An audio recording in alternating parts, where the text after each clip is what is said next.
yesterday when we were on the air, they signed Byron Pringle, right? And in a bubble, we were talking about it, and I kind of think we all thought, all right, they can't be thrilled with what they got at receiver. And this, to me, was about increasing the level of competition at receiver. Well, it ends up they were going to increase the level of competition in a lot of spots. The Commanders ended up releasing 2 guys from the roster. One, Dax Milne, frankly, I think was probably overdue. He didn't give you a heck of a lot of explosion on the field. They also released Demarior Bird, an undrafted guy. They signed Pringle, and they claimed kicker Riley Patterson off waivers from Jacksonville. Mm-hmm. So in one day, in 4 moves, they clearly sent a message to the bottom of the receiver room that you guys aren't good enough. And they also added the kicker competition that, frankly, we've all been waiting for. Yeah. It was like sometimes a message was sent to the bottom. The message was sent to one guy. It was 2 guys. Well, 2 guys got released. Yeah, the kid Bird, I didn't think he was going to make the team anyway. Milne, I don't know why he was on the team this long. Right. So basically, there's 2 guys that you feel they're not competing anyway. Right. Bird has been in the NFL, bounced around a while, kind of a fringe player. Pringle, I think, helps you possibly on the new kickoff return. But I just think I've been concerned about the bottom of the receiver group for a while. You've got Terry, you've got Jahan, maybe you got Luke. To me, you don't have enough elsewhere there. People will bring up De'Ami Brown to me. De'Ami Brown is a player with great speed. He can attack you vertically, but to make the vertical stuff work and some of those deep crossers he can run, you've got to be firm at the top of your route tree when you are making breaks, and he just hasn't done it for 3 years. It's why he hasn't gotten on the field for 3 years. Maybe that will change, but I'm going to have to see it. Like your thing whenever there's rookies that take off well, and you're like, give me 4 games, see what happens after 4 games. Yeah. Like I need 6 games of De'Ami. Yeah, he needs some consistency. He would have probably admit he hadn't been consistent. He's shown he could do some things, but they don't use it very often. But the thing about it is right now, I think Crowder does a lot for you. Pringle gives you a lot. The kid Zacchaeus can play, so they have enough. Like the 2 dudes they released, that's 12, 13 on the roster. They wouldn't make the team anyway. So I asked Dan Quinn about it because they've made significant roster. They flipped his roster this offseason, right? And you do wonder if their guys now get the edge. If the guys we drafted, we signed, we scouted, we're going to move them ahead of other guys. And I thought his answer was so real and honest, and he cursed, so we'd have to edit it to play it. But he's like, man, these are NFL ball players. They don't want to be BS'd. Yeah. And I just think, like I've always said, the locker room always knows, right?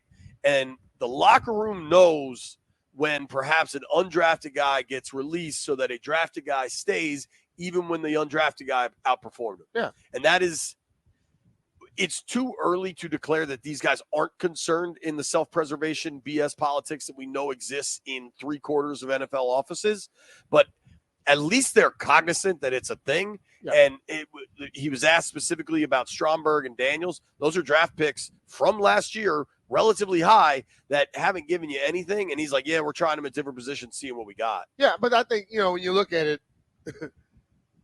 it's too early for someone to be in self-preservation. Totally. Right now, it's about I'm going to get the best players I can on the football field.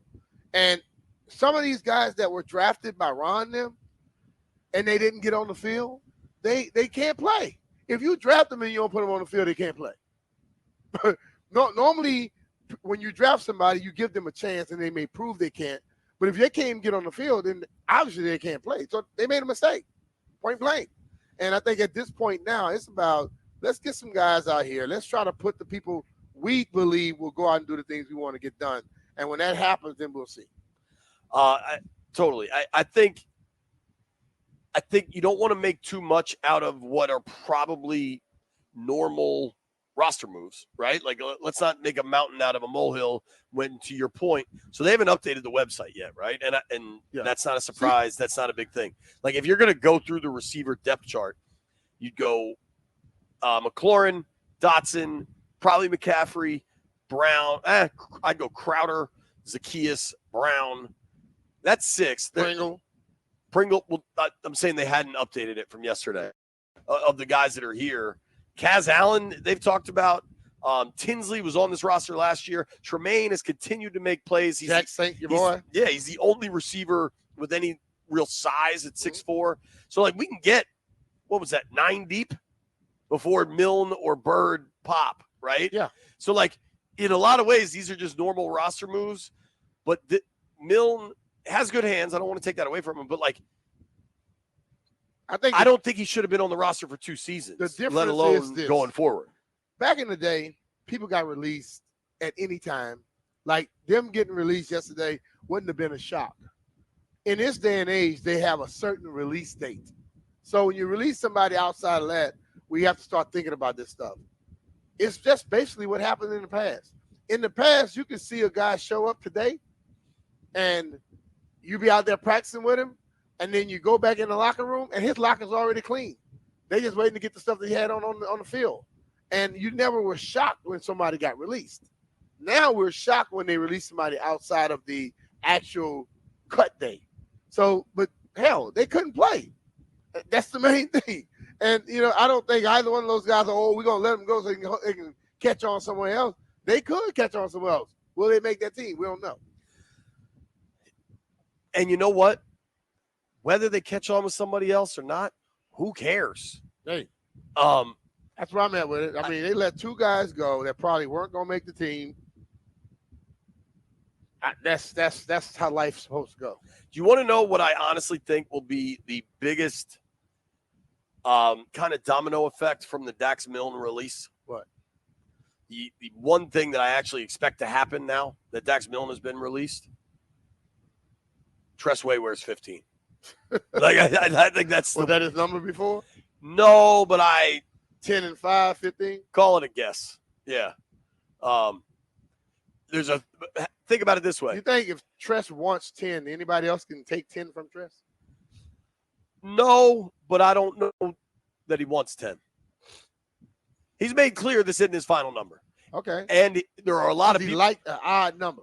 There are a lot of people out there that have Way 5 jerseys. So you can just slap a 1 on there. Boom. You still got a Way. Yeah, you got to slide over a little bit. It look awkward when you slap that 1 with that middle 5. I'm playing a hunch, Brian, that I bet Tress ends up at 15. Maybe he stays at 10. I don't know. I think it's positive movement from the Commanders. I really like DQ's answers today. I asked him when he's expecting to see some level of separation from this receiver group, and he's like, I don't know that answer. I'd love to see it. And he said, he's like, sometimes you love that there isn't separation because everybody's playing at a really high level. That ain't the case. That's probably not the case in most NFL training camps this time of year where you've got everybody playing at a high level. Mm-hmm. I also, a few things. So DQ talked today about we're going to step it up in one-on-ones, and they really haven't been running one-on-one competitions yet where you see tight ends and running backs going against linebackers in space. You see receivers going against DBs in space, and you see linemen, D linemen, O linemen heads up against one another. It's incredibly important to point out that the wide receiver DB drill, and even more so the running back linebacker drill, the offense has all of the advantage. There's no rush on the quarterback. There's no safety help. There's no inside leverage. There's no nothing. It's just a receiver that knows where he's going to run and a linebacker that's guessing, right? Like these things it doesn't mean you can't win them. But Dan Quinn, and I think Ron did this last year, so I don't only want to credit Quinn on this. The good linebackers, you tell stories. If you're not a damn good route runner and a running back and setup, the linebacker knows exactly what you're running. But then it breaks down and it's just like a playground get open drill. But like they need to. Who was the worst for you to try to get open against? Monty Coleman. Yeah. And I think the coaches have to understand when it's 3.5 to 4 seconds, if that ball hadn't been thrown, then your running back did not win or your receiver didn't win. They can't let it go 7, 8 seconds. Nobody's covering nobody that long. Hell, quarterback don't have that much time to throw the ball. But it is a drill where running backs need to ask the defense, the linebacker after the play, did I give you any tips about what I was about to do? Because you give a lot of them off. Sure. Just where your feet are going, where your eyes are going. Yep, feet are going, eyes are going, the way your your lineup point and all that. Like I tried to act like I would have my right foot inside of the tackle's right foot on all of them. It doesn't look like I'm going to run a route because I'm trying to creep to the outside. And normally when you're trying to run the little counter trap to the T counter to the other side, you normally get a little wider to give yourself some space. Same spot every damn time. I think in the drills, McLaurin was getting open pretty regularly. Dotson was getting open pretty regularly. You saw Sanistrill's willingness to compete and get physical. You saw some handsy stuff that would absolutely get flagged in a real game.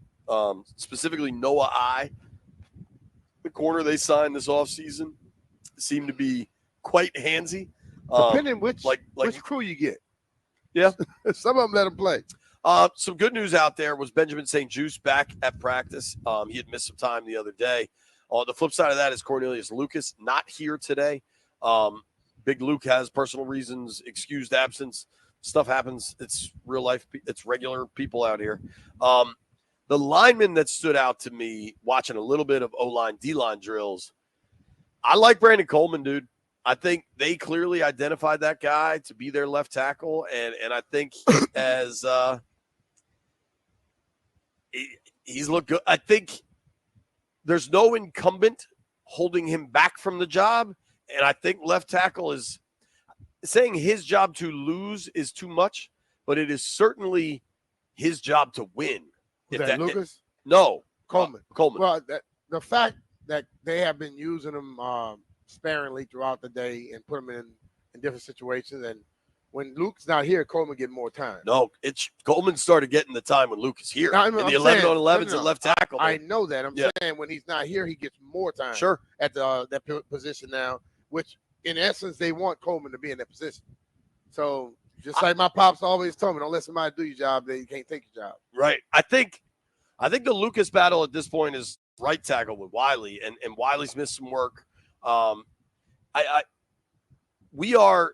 a football game tonight, right? Like the Commanders will be on the practice field against the Jets in a week. Whatever the Jets have going on, however nuts Rodgers is, whatever you want to say, that's a good football team. They have an absolute stud D-line. They've got maybe the best corner in football. That defense last year was super legitimate. Their offense has firepower. You're talking about Breece Hall, Garrett Wilson, Aaron Rodgers. Yep. Should he be right? Well, what's called Aaron and his receiver had a little argument yesterday on the sideline. I saw that. Yeah. Also, the video going around from Steelers camp is not the quarterbacks fighting. However, that rumor got started. Have you seen the fight?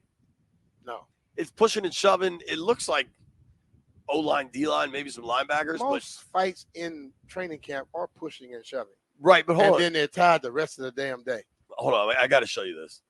Because some aggregator out there. Here, I'm going to let B watch it. The NFC North News on Twitter said, breaking, a fight has broken out between Steelers quarterback Justin Fields and Russell Wilson. All right, B, you watch that fight. You tell me if that looks like two quarterbacks are fighting at all. Not to mention the quarterbacks have other colored jerseys than everybody that's involved in the fight. Russell Wilson and Justin, what was his name again? Fields are not even in the They're area. not even in the fight. That's offense fighting defense. Yeah. Like, I assume the Steelers quarterbacks wear red jerseys, but they sure as hell don't wear the same color jerseys as everybody else. And it's on X. Yeah. And this is where Elon Musk should just cancel the account when you put out blatant lies like that. Yeah. Yeah, man, I think all right, so maybe the Steelers quarterbacks do just wear the same white as the offense. They're not fighting. Right. They're definitely so and if the two quarterbacks are fighting, believe me, the defense is not jumping in. No. So that's just stupid. And if the two quarterbacks are fighting, that thing gets broken up so fast.